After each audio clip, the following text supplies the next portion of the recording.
कैसे आप सभी लोग, एक बार फिर से स्वागत है आपका हमारे YouTube channel study with Yogesh में। आज आपकी क्रैश कोर्स का नेक्स्ट क्लास यानी डे 20 संभवतः होगा आज, वो देखेंगे। और मैंने एक चीज़ यहाँ पर थोड़ा सा इसके बाद करेक्शन करूँगा मंडे से, क्योंकि फॉरेस्ट गार्ड और जो मतलब जो सबसे नियरेस्ट आपका एग्ज़ाम है फॉरेस्ट गार्ड का होना है, तो उसके लिए मैं ये सोच रहा हूँ कि जो हमारी डेली क्लास है यानी जो क्रैश कोर्स वाली, इसके अंदर कंप्यूटर और थोड़ा सा करंट अफेयर को इंक्लूड किया जाए, ताकि वो जो बच्चे ऐसे हैं जो 5, 7, 8 नंबर का जो ये पोर्शन रहता है जिस पे बहुत कम लोग पेन चला पाते हैं, मतलब गोले लगा पाते हैं, क्योंकि कभी कभी क्वेश्चन ऐसे पूछे जाते हैं करंट अफेयर से हो या कंप्यूटर से हो, बच्चे इसको कर नहीं पाते। और कंप्यूटर का इतना बड़ा सिलेबस दिया हुआ है, उसने समझ नहीं आ पाते कि पढ़े तो क्या पढ़े, ना पढ़े तो क्या ना पढ़े, ठीक है, छोड़ दें तो क्या करें क्या ना करें। तो ये छोटी मोटी चीज़ें हैं, ये आपकी थोड़ी सी ध्यान देने वाली है। यानी मंडे की क्लास से क्रैश कोर्स में थोड़ा सा आपका कंप्यूटर और करंट अफेयर को इंक्लूड किया जाएगा। दूसरी चीज़ ध्यान से सुनना, उत्तराखंड के नंबर ऑफ जो क्वेश्चन होंगे, यानी आप जो उत्तराखंड पढ़ेंगे उसमें जो इंक्रीज होगा नंबर ऑफ क्वेश्चन में, वो 35 क्लास के बाद होगा। यानी जब 30 से 35 क्लासेज हो जाएंगी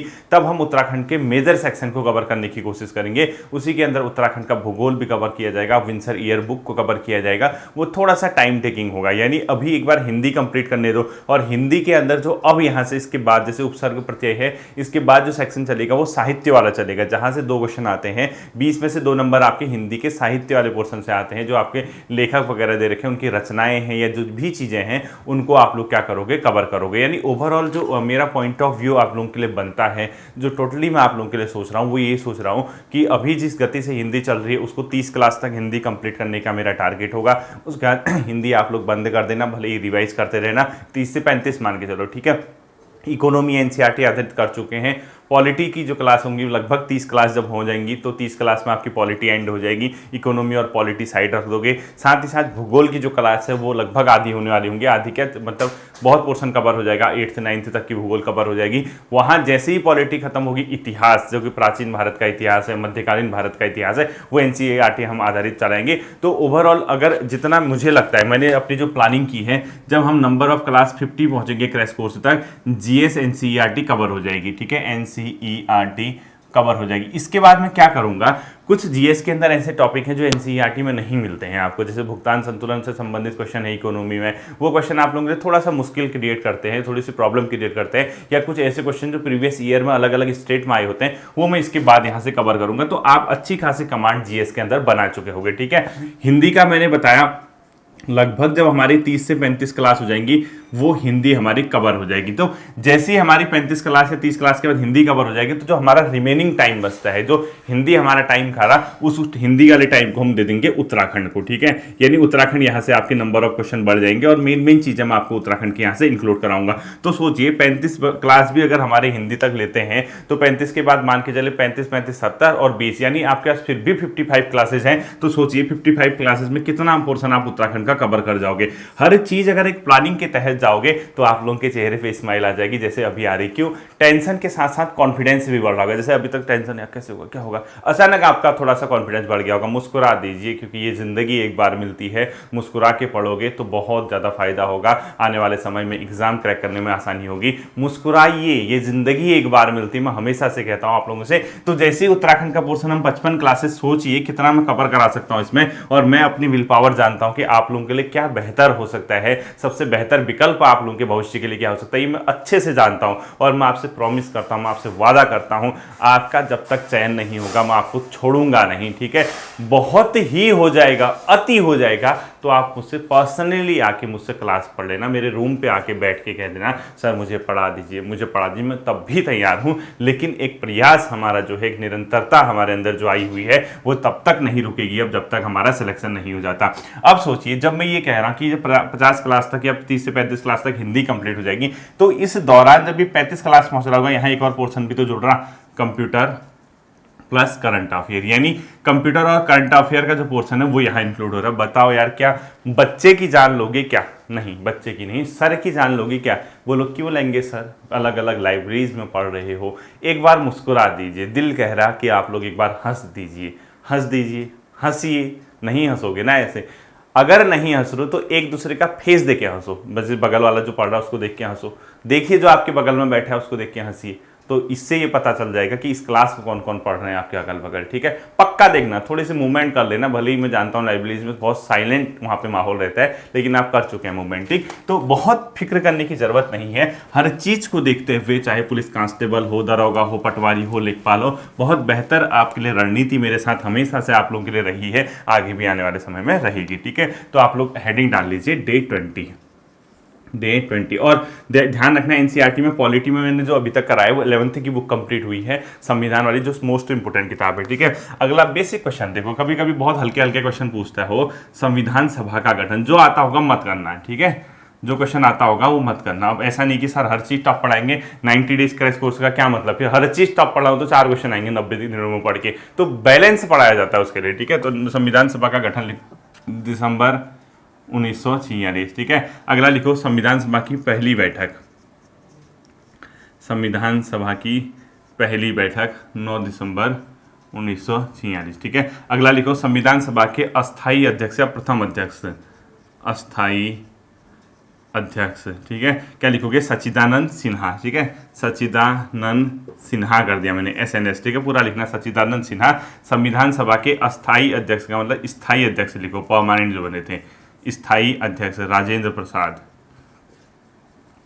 राजेंद्र प्रसाद, ठीक है। इससे भी क्वेश्चन आता है कभी कभी, बहुत बेसिक वाले जो क्वेश्चन होते हैं इसी से आते हैं। अगला लिखो, भारतीय राष्ट्रीय कांग्रेस ने संविधान की मांग को अधिकृत नीति में कब शामिल किया, यानी इंडियन नेशनल कांग्रेस जो थी उसने कहा कि अब हमें संविधान चाहिए ही चाहिए, उसने अधिकृत यानी एक प्रकार के ऑथराइज जो उसकी मांग थी उसको कब मतलब उसको शामिल किया था, तो 1934 में। लिखो भारतीय राष्ट्रीय कांग्रेस ने INC द्वारा संविधान की मांग को, संविधान की मांग को अधिकृत रूप से स्वीकार किया, ऑथराइज, ठीक है, अधिकृत रूप से स्वीकार किया 1934। में नहीं पढ़ा रहे, एनसीईआरटी के क्वेश्चन है, ठीक है।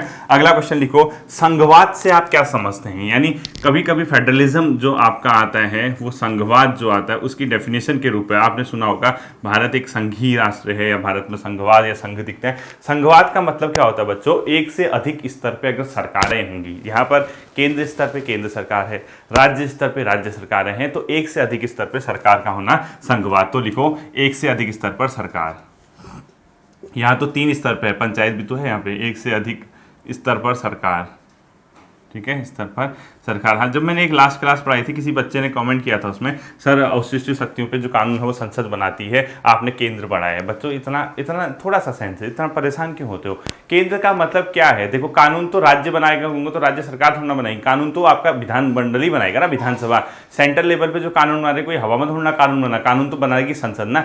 सेंट्रल लेवल पे संसद होती है, राज्य लेवल पर राज्य विधानसभाएं होती हैं, इसका ये तात्पर्य। अब आपको ये अगर कंफ्यूज हो रहा है कि ना सर ने कह दिया कि केंद्र बनाएगा, केंद्र का मतलब क्या है वहां पर, केंद्र का मतलब है जो सेंट्रल लेवल पे कानून बनाती है, और सेंट्रल लेवल पर कानून बनाने वाली बॉडी कौन सी है, संसद है। ये तो कॉमन सेंस है ना, इतना परेशान मत होइए, इतना ज्यादा अगर तनाव लोगे तो कैसे काम बनेगा।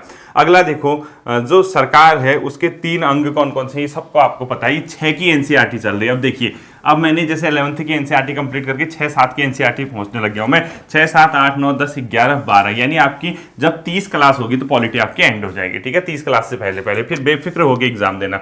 सरकार के अंदर सब कौन कौन शामिल होते हैं पता है आपको, कार्यपालिका एग्जीक्यूटिव प्लस विधायिका यानी अपने आप में लेजिस्लेटिव, ठीक है। तीसरा न्यायपालिका यानी जुडिशियरी। तो कार्यपालिका, विधायिका और न्यायपालिका मिलकर ही क्या बनाते हैं, सरकार बनाते हैं, ठीक है। अगला मोस्ट इंपोर्टेंट क्वेश्चन कर देना, संपत्ति का मूल अधिकार कानूनी अधिकार किस संविधान संशोधन द्वारा बना, मोस्ट इंपोर्टेंट। संपत्ति का मूल अधिकार कानूनी अधिकार बना,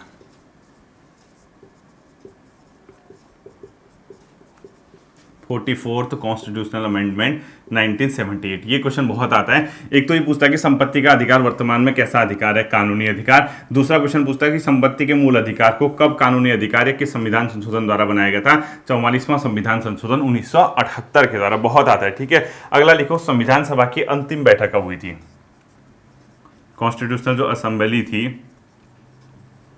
अंतिम बैठक यानी अंतिम जो बैठक होती है इनकी, ये कब होती है बच्चों, अपने आप ही डेट बहुत कंफ्यूज करेगा, 24 जनवरी 1950 को, वहाँ गलत मत करके आना, ये दिमाग खराब करेगा क्वेश्चन आपका। 24 जनवरी 1950 को इसकी अंतिम बैठक हुई थी। ये भी इंपॉर्टेंट क्वेश्चन है, ठीक है। अगला लिखो संविधान की आत्मा। अब ये क्वेश्चन जो बहुत कंफ्यूज क्रिएट करता है बच्चों को, वो ये क्या कहते हैं सर, ये समझ नहीं आता हमें, कहीं प्रस्तावना लिखा है कहीं कुछ लिखा है। लिखो संविधान की आत्मा किसको कहा जाता है? ये कहा जाता है बच्चों संवैधानिक उपचारों का अधिकार, यानी आर्टिकल 32 को, ठीक है। इसका आंसर लिखो संवैधानिक उपचारों का अधिकार।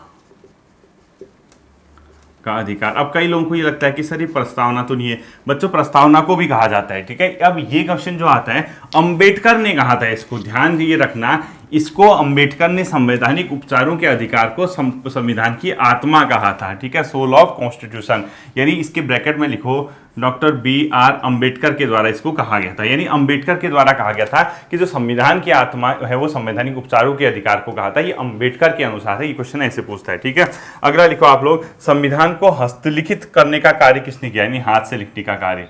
संविधान को हस्तलिखित का कार्य किया, देखो हस्तलिखित करने का कार्य किया प्रेम बिहारी नारायण ने। प्रेम बिहारी नारायण जी ने इसको हस्तलिखित करने का क्या किया, काम किया। अगला लिखना आपको, पंथ निरपेक्षता, समाजवादी और अखंडता, ये 3 शब्द कब जोड़े गए थे? मोस्ट इंपोर्टेंट, प्लस अखंडता प्लस समाजवादी, ये 3 शब्द संविधान में कब जोड़े गए थे? 42nd कॉन्स्टिट्यूशनल अमेंडमेंट 1976, यानी 42वें संविधान संशोधन 1976 के द्वारा। ये क्वेश्चन बहुत इंपॉर्टेंट है, देख लो। आपकी प्रस्तावना में पहले इस 3 शब्द नहीं थे बच्चों, जो प्रिम्बल है आपके संविधान की प्रस्तावना में, ठीक है। पहले ये 3 शब्द नहीं थे। पंथ निरपेक्षता की जगह एक शब्द था धर्मनिरपेक्ष, तो उसको चेंज करके पंथ निरपेक्ष लिखा गया। अखंडता मतलब भारत अखंड है, ये शब्द नहीं जुड़ा था। समाजवादी नहीं जुड़ा था। ये 3 शब्द जो जोड़े गए थे वो प्रस्तावना में कब जोड़े गए थे? पंथ निरपेक्षता, अखंडता व समाजवादी 42वें संविधान संशोधन 1976 के द्वारा, ठीक है। अगला लिखो, सार्वभौमिक मताधिकार का क्या अर्थ होता है? सार्वभौमिक मताधिकार कुछ नहीं है इसका अर्थ, इसका मतलब है आपके देश का प्रत्येक वयस्क नागरिक वोट दे सकता है, ठीक है, यानी वोटिंग करने का उसको अधिकार है। प्रत्येक वयस्क मतलब इंडिया में 18 साल, ठीक है, वयस्क नागरिक क्या कर सकता है, इसमें वोट दे सकता है। ये आपको ध्यान देने की बात है। सार्वभौमिक मताधिकार क्या है? तो प्रत्येक वयस्क नागरिक आपको वोट दे सकता है, ठीक। अगला लिखो, संसद के 3 अंग कौन कौन से हैं? लोकसभा, राज्यसभा और राष्ट्रपति, ठीक है। जो पार्लियामेंट बनती है वो 3 से बनती है, लोकसभा, राज्यसभा और प्रेसिडेंट, यानी इन तीनों से मिलकर अपना संसद बनती है, पेपर में आता है। अगला लिखना है आपको इसके मेंबर से संबंधित, क्योंकि मैंने आपसे क्या कही 6 की एनसीईआरटी, 6 और 7 की एनसीईआरटी चल रही है। अब सोचिए 6th और 7th में भी इतने बढ़िया बढ़िया क्वेश्चन होते हैं कि हम सोच नहीं पाते हैं कि कभी कभी कहाँ से हम सोचते हैं कि ल्यूसेंट ही सब कुछ है, ये यही किताब सब कुछ है। बेसिक किताबें होती है। देखो अगर क्वेश्चन कभी पूछता है कि लोकसभा में कितने मेंबर हैं, लोकसभा में होते हैं बच्चों 545, ठीक है। इसमें से 543 का तो निर्वाचन होता है, यानी ये चुन के आते हैं। 2 का मनोनयन होता था राष्ट्रपति द्वारा, 2 का क्या होता है? मनोनयन होता है, ठीक है। अब भले ही एंग्लो इंडियन धीरे धीरे हटने लग गए हैं, अब संविधान संशोधन था, लेकिन अभी तक की कंडीशन ये है। और कुल कितने हो सकते हैं लोकसभा में? कुल कितने हो सकते हैं?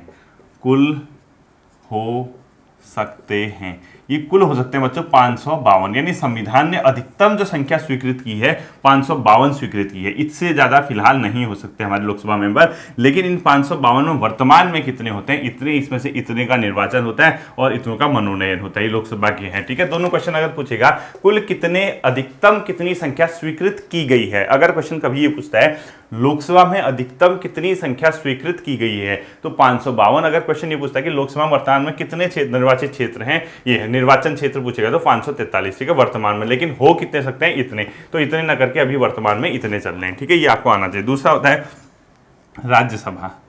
देखो इसके अंदर टोटल जो सदस्य आते हैं वो आ सकते हैं कितने? टोटल 245, ठीक है, 245 सदस्य इसमें होते हैं। और इसमें से देखना 233 सदस्य का क्या होता है? अपने आप में निर्वाचन होता है। और 12 सदस्यों का राष्ट्रपति क्या करता है? मोस्ट इंपोर्टेंट, मनोनीत, ठीक है। अब ये क्वेश्चन ये पूछता है कि राष्ट्रपति लोकसभा में कितने सदस्यों का मनोनयन करता है, तो आपका आंसर कितना हो जाएगा? 12। कहाँ, राज्यसभा में, सॉरी कितने में, राज्यसभा में राष्ट्रपति के द्वारा कितने सदस्यों का मनोनयन होता है, तो 12 सदस्यों का। राज्यसभा में कितने सदस्यों का निर्वाचन होता है, 233। राज्यसभा में कुल कितने सदस्य होते हैं, 245। और राज्यसभा की अधिकतम स्वीकृत जो संख्या है वो शायद मेरे ख्याल से 251 या 250 के आसपास होगी, ठीक है। तो आपको इतना ध्यान रखना है। तो राज्यसभा में टोटल संख्या इतनी है, इतनों का निर्वाचन, इतनों का राष्ट्रपति मनोनीत करता है। और ये अलग अलग क्षेत्र से आते हैं, कला, विज्ञान और इसके अलावा सामाजिक सेवा, इसके अलावा सहकारिता वगैरह, ये आपको ध्यान में रखना है, ठीक है। और ये हमने आयरलैंड से व्यवस्था ली है। अगला लिखो, लोकसभा उपाध्यक्ष का चुनाव कौन करता है। लोकसभा उपाध्यक्ष का चुनाव, यानी लोकसभा का उपाध्यक्ष कौन बनेगा, इसका चुनाव करेगा लोकसभा अध्यक्ष। कौन करेगा, लोकसभा अध्यक्ष करेगा, इसको ध्यान में रखना है, ठीक है। अगला लिखना है आपको, लोकसभा के अध्यक्ष का चुनाव कौन करता है। लोकसभा का अध्यक्ष कौन होगा, कौन चुनेगा, लोकसभा अध्यक्ष का चुनाव, ठीक है। ये कौन करेगा, ये करेगा बच्चों लोकसभा के सदस्यों द्वारा, फिर राष्ट्रपति इसको नियुक्त करेगा। लोकसभा के सदस्य ये तय करते हैं कि हमारा लोकसभा का अध्यक्ष का चुनाव कौन करेगा या कौन होगा, ठीक है। ये आपको पता होना चाहिए। अब देखो, लोकसभा के कंडीशन में बच्चों कभी कभी 3 प्रकार के क्वेश्चन ये पूछता है। इन तीनों के 3 टाइम, मतलब जो चीज मैं बता रहा हूँ इसको ध्यान में रखना है, ठीक। ये 3 टर्मिनोलॉजी है, कंफ्यूजन मत करना। देखो, लोकसभा के केस में क्या चीजें हो सकती हैं, 3 शब्द लिख दो इसके सामने, ठीक है। या तो भंग कर दिया जाएगा, क्या कर दिया जाएगा, भंग कर दिया जाएगा, या विघटित कर दी जाएगी, या स्थगन कर दिया जाएगा, स्थगित, कार्यवाही को स्थगित कर दिया जाएगा, ठीक है। अब देखो, स्थगन लिख दो, इसको स्थगित क्या लिख दो, स्थगन लिख दो। ये 3 टर्मिनोलॉजी आती हैं। भंग करेगा, ये करता है हमेशा राष्ट्रपति। राष्ट्रपति अगर भंग कर देगा तो फिर दोबारा चुनाव होंगे, नई लोकसभा का गठन होगा, ठीक है। विघटित भी कौन करता है, राष्ट्रपति करता है, फिर भी क्या होंगे, दोबारा से चुनाव होंगे या ये खत्म हो जाएगा। और स्थगन का मतलब लोकसभा का अध्यक्ष, जैसे सदन की कार्यवाही चल रही होगी, उसको कहेगा कि मैं 2 घंटे के लिए लोकसभा स्थगित करता हूँ, 3 दिन के लिए लोकसभा स्थगित करता हूँ। तो 3 के 3 टर्म समझना। भंग का मतलब हो गया कि वो खत्म होगी, उस स्टाइल की लोकसभा, नए चुनाव होंगे। विघटित भी राष्ट्रपति करेगा, खत्म करके नए चुनाव। स्थगन कौन करता है, लोकसभा का अध्यक्ष करता है। वो 2-3 दिन के लिए, 1 घंटे के लिए, आधे घंटे के लिए लोकसभा की कार्यवाही को रोक के उसको क्या करेगा, पोस्टपोन कर देगा, फिर दोबारा उसमें कार्यवाही शुरू होगी। ये आपको आना चाहिए, ठीक है। यहीं पर एक क्वेश्चन और है 6th की किताब में, घरेलू हिंसा महिला सुरक्षा कानून कब लागू हुआ। घरेलू हिंसा महिला सुरक्षा कानून। अब देखो, ऐसी क्वेश्चन पूछता, हम सोचते हैं कहाँ से पूछते हैं, लुसेंट में नहीं मिला, यहाँ नहीं मिला, वहां नहीं मिला। ये सब 6 की किताब में, 6-7 की किताब में ये कानून लागू लिखो 2006 में, ठीक है। ये ध्यान रखना, घरेलू हिंसा महिला कानून लागू कब से हुआ, 2006, जबकि कानून कब बना, 2005 में लिखो।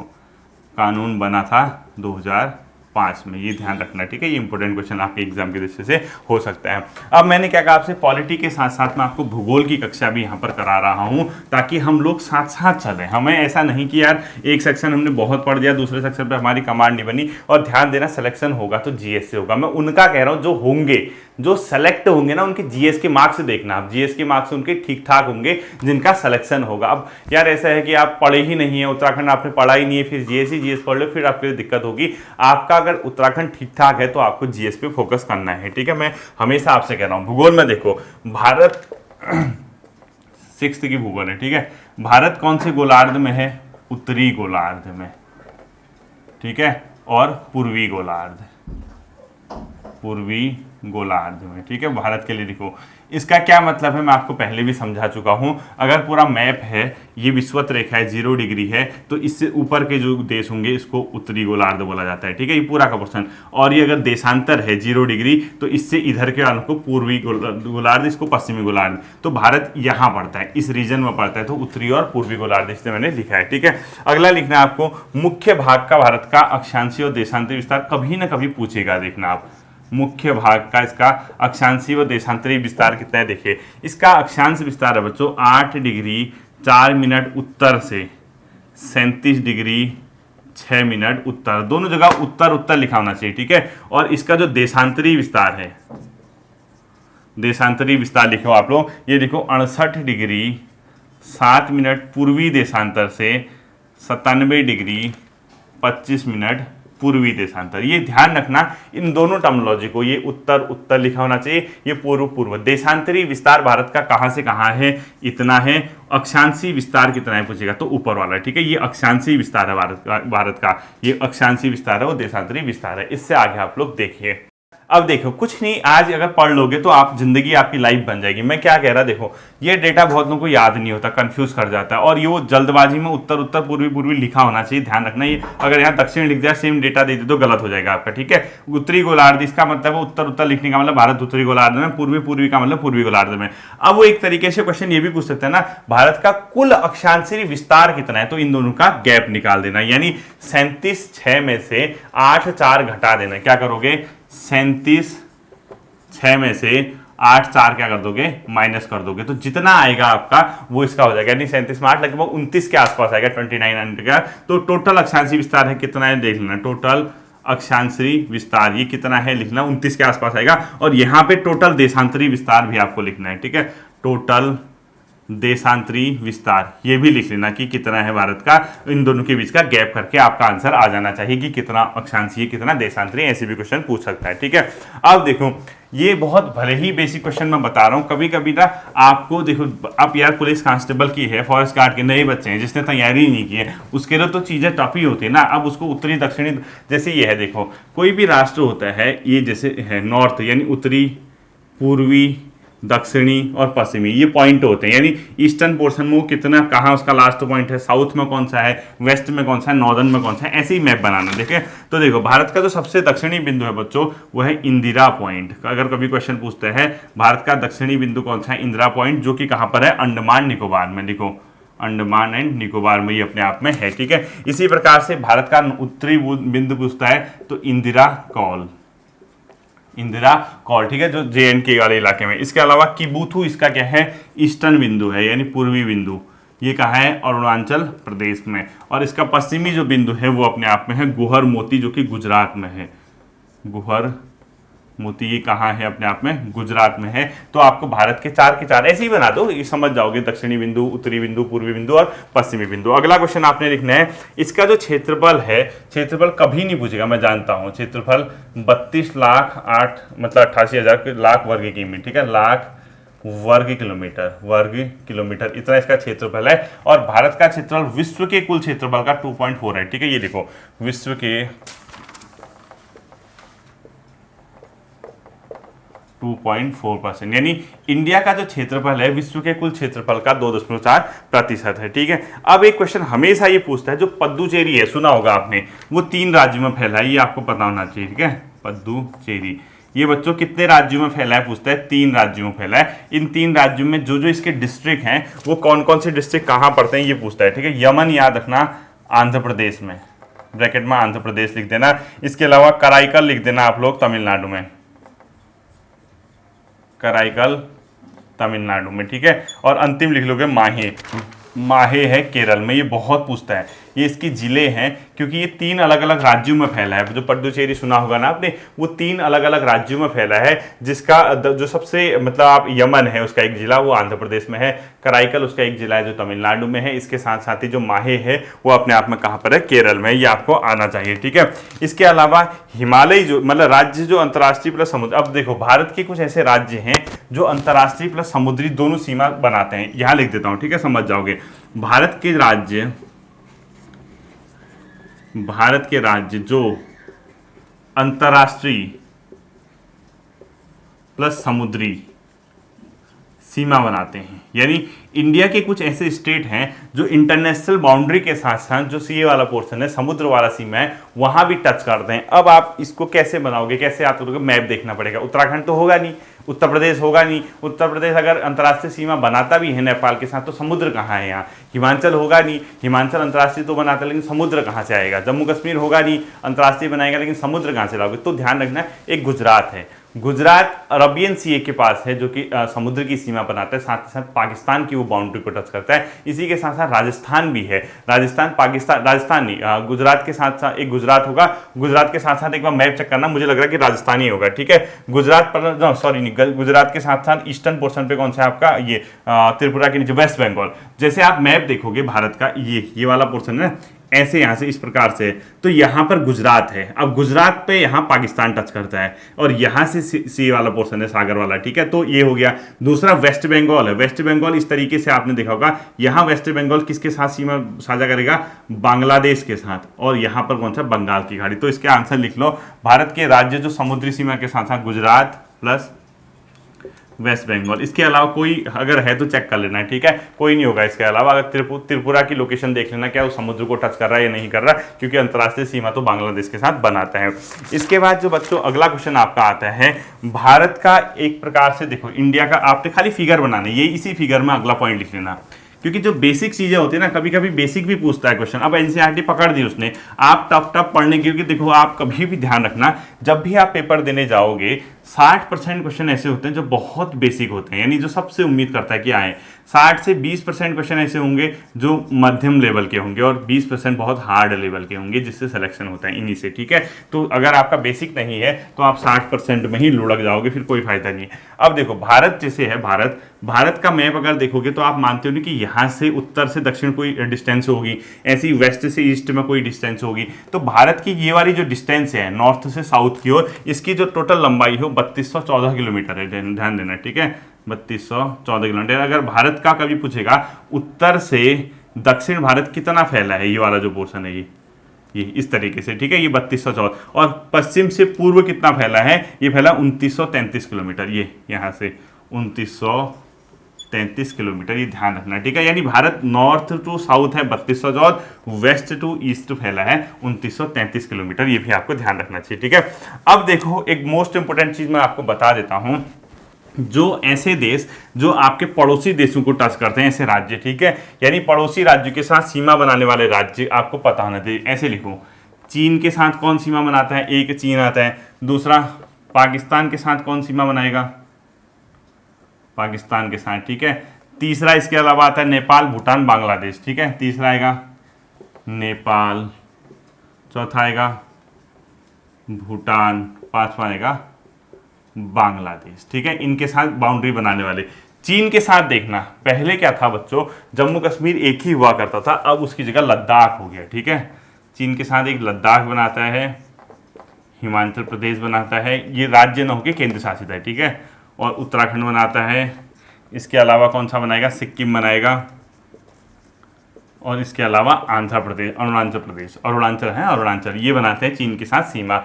पाकिस्तान के साथ सीमा बनाने वाले देखो, पाकिस्तान के साथ कौन कौन से बनाएगा, एक तो लद्दाख बनाएगा, लद्दाख का इलाका टच करता है। इसके अलावा आपका JNK, जम्मू एंड कश्मीर, ठीक है, जम्मू एंड कश्मीर केंद्र शासित प्रदेश भी इसके साथ सीमा बनाएगा। साथ साथ ही देखना आप लोग कौन कौन सा बनाएगा, पंजाब, राजस्थान और गुजरात, पंजाब, राजस्थान और गुजरात। अब इसको कौन क्रॉस चेक करेगा, इसको आप करेंगे, ठीक है, क्योंकि आप अगर मैप देखेंगे, भारत का नया मैप सर्च करेंगे, नए मैप में आपको दिख जाएगा, इसको क्रॉस चेक कर लेना कि क्या लद्दाख और जम्मू कश्मीर दोनों टच कर रहे हैं पाकिस्तान को या चीन को। सिर्फ और सिर्फ अगर ये डिजिटल बोर्ड होता मैं आपको दिखा देता कि ये टच कर रहा है। अब आपके पास घर पे मैप होगा, पढ़ाई करने वाले छात्र हैं, ऐसा ही आपको देखने को मिलेगा, चेक कर लेना एक बार क्रॉस चेक, ठीक है। नेपाल के साथ आपको पता है Uttarakhand, UP, Bihar, West Bengal, Sikkim, Uttarakhand, UP, Bihar, Sikkim और वेस्ट बंगाल, ठीक है। ये 1 2 3 4 5 राज्य इसको टच करते हैं। भूटान के साथ सीमा बनाने वाले भारत के राज्य पता है, सिक्किम, आसाम, वेस्ट बंगाल और अरुणाचल प्रदेश। सिक्किम, वेस्ट बंगाल, आसाम और अरुणाचल प्रदेश, और लास्ट जो आता है आपका बांग्लादेश। बांग्लादेश के साथ वेस्ट बंगाल, आसाम, मेघालय, त्रिपुरा, वेस्ट बंगाल, असम, मेघालय और त्रिपुरा, ठीक है, मेघालय और त्रिपुरा। ये आपको याद होनी चाहिए बच्चों, ये कभी भी कहीं ना कहीं घुमा फिरा के क्वेश्चन पूछ सकता है। बांग्लादेश स्पेशली ध्यान रखना कि बांग्लादेश को टच करने वाले भारत के राज्य, और ये कैसे याद होगा, मैप देखना, मैप में चेक कर लेना कि कौन सा राज्य कहां पर किसको टच कर रहा है, क्वेश्चन आता है, ठीक है।